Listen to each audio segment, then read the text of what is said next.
কেউ বলেন স্বামী বিবেকানন্দের সঙ্গে রবীন্দ্রনাথের কোথাও যেন একটা ইগোর লড়াই ছিল, কিন্তু না, আসলে এই গানটা, রবীন্দ্রনাথের এই গানটা কিন্তু রামকৃষ্ণ মিশনেও গাওয়া হয় এবং স্বামী বিবেকানন্দ কিন্তু অনেকবার শুনেছেন এবং তারিফ করেছেন।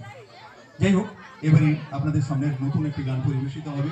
গান পরিবেশিত হবে কৌস্তব চৌধুরী, সঙ্গে তবলায় এসে গেছেন শ্রাবণ রানা। হ্যালো,